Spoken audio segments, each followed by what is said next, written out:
K-Pop Demon Hunters isn't just an amazing movie, it's also packed with details that only the most attentive viewers noticed. Did you catch the impressive hidden details in this Sony animation? Human Saja boys. Many people believe that in the final battle, all of the Saja boys lost their lives, but the movie's final scene suggests that this might not actually be the case, since we can see two figures who look a lot like Mystery and Baby. Their hair has the exact same shape. The only difference is the color, which could indicate that they turned back into humans after the Huntress victory. It makes perfect sense that at least they would have survived, since none of the Saja boys were likely evil people before becoming demons. The most probable explanation is that BLUEY'S influence is what twisted them into what they became. If those two really are Mystery and Baby, they now have the chance to be good people again. That means we could very well see them return as allies in a sequel. Want to know more about everything hidden in this movie? Then relax, because we're going to tell you all 13 incredible details you missed in K-Pop Demon Hunters.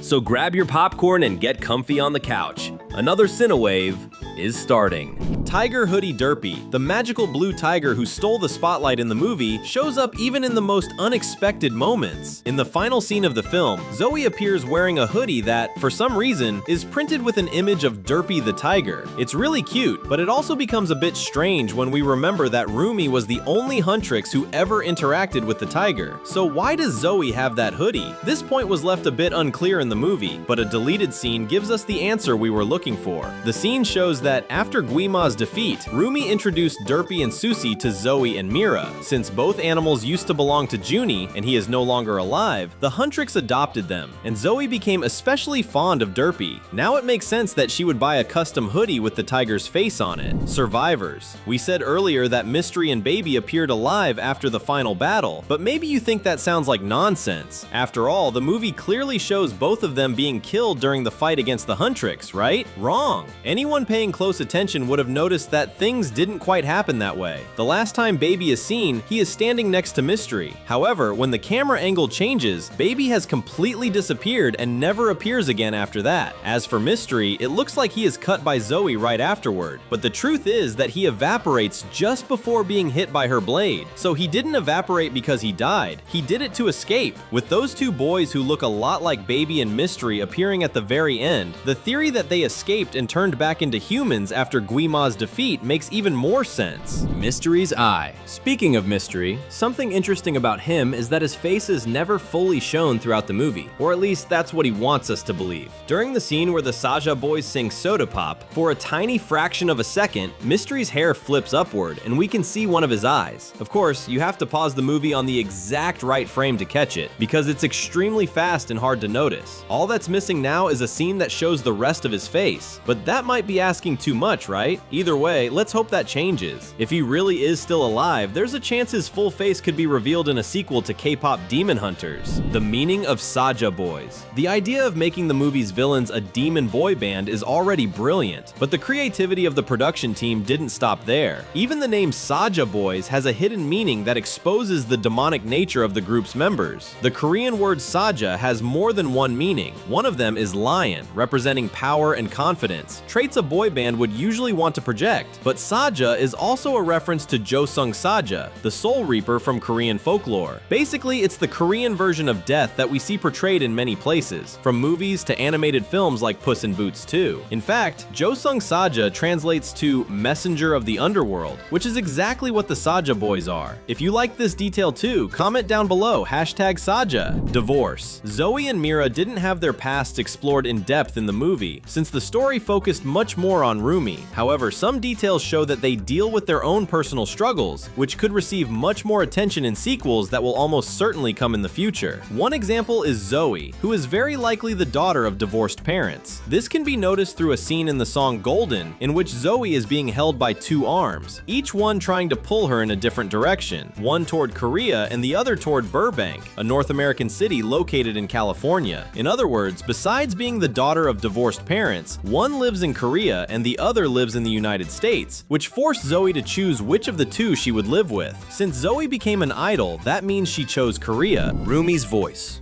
Because Roomie's past is heavily explored in the movie, we also get to see her as a child in flashbacks. In those scenes, her voice is not performed by the same person who voices her adult version. The voice of young Roomie was done by none other than Roomie Oak, the daughter of the film's director. And yes, Maggie Kang, the director of Kpop Demon Hunters, named the movie's main character Roomie in honor of her daughter. So having the girl voice the younger version of Roomie was a decision that makes perfect sense. It's really cool when artists honor their relatives by referencing them through their characters. But let's hope Maggie Kang's daughter doesn't end up discovering she has supernatural powers, because it would be a huge problem if life started imitating art in that way. Turtles. What's your favorite animal? Mine is dogs, and maybe the show Bluey is to blame for that. Zoe, on the other hand, has a slightly more unusual taste. Her favorite animal is the turtle, and this becomes clear in several moments throughout the movie, with the girl wearing turtle-patterned pajamas and even using a turtle-themed phone case. Her fans even carry turtle plushies as symbols, showing that this is the official mascot that represents Zoe's fandom. That's pretty funny, considering Zoe is an extremely agile and fast fighter, the complete opposite of the animal she loves so much. But whether we like it or not, turtles can be very cute when they want to be. The Huntress weapons. Something very interesting is that the Huntress don't use ordinary weapons, but rather weapons that are part of Korean culture. At first glance, it might seem like Roomie uses a long sword just like many others we've seen before, but the truth is that her sword is a saengam, which means the sword of the four tigers. It is a sword forged in the year of the tiger, in the month of the tiger, and on the day of the tiger. These three events only align once every 60 years, making a saengam extremely rare and traditionally used by shamans. Meanwhile, Mira's massive weapon is a traditional gokdo, a type of Korean halberd. The gokdo represents harmony between heaven and earth, which perfectly matches the character's completely unshakable and unstoppable attitude. Zoe, on the other hand, uses a shinkal, a spiritual knife used in dance rituals to ward off spirits, which obviously fits an idol who fights demons. Portrait. We saw what Jinu was like before becoming a demon through the flashback narrated by him, but many people wanted to see more about the past of the other Saja Boys members. Even though we didn't get the chance to learn more about them, it's possible that we at least saw what the team members looked like before being corrupted by Gui Ma. We just didn't realize it at the time. At Dr. Han's clinic, we see photos of him with several different idols. One of these photos stands out because the people in it look very much like human versions of the Saja Boys. Not only that, but the number of people in the photo matches the number of Saja Boys if we exclude Jinu, who hasn't been human for a very long time. In other words, it seems that, aside from Jinu, the demons who formed the Saja Boys were already idols before being corrupted. The subscribe button is right there, waiting for you. How about clicking and keeping up with everything we post? Hearts. Still talking about the Saja Boys, there's another moment in the song Sodapop that includes a detail very few people noticed. At one point, Romance Saja throws several hearts toward the fans. Meanwhile, Baby also throws a heart, but his heart doesn't fly away like his teammates does. Some people noticed this and started wondering if it meant something. It could be a reference to Romance's personality, which is, well, romantic. It's literally in his name. Others believe it says more about Baby, who may have less interest in dating than the others, perhaps because he's very childish, especially since he acts like a baby in several moments.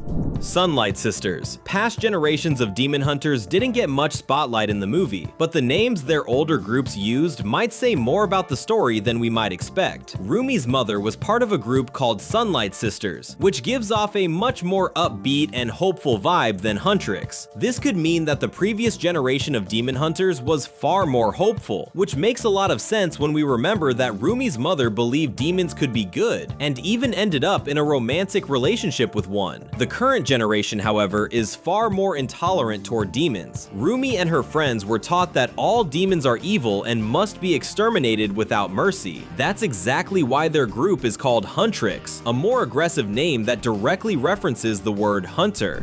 Jinu's age. Have you ever stopped to wonder how old Jinu really is? Anyone familiar with his origin story knows that he's old, but not everyone is sure how old he actually is. What we can guarantee is that Jinu is older than any living elderly person. He became a demon during the Joseon era, sometime in the mid-1600s. That means he's around 400 years old. The fun doesn't stop here. There are 2 amazing videos waiting for you on the screen. Thanks for watching, and see you next time.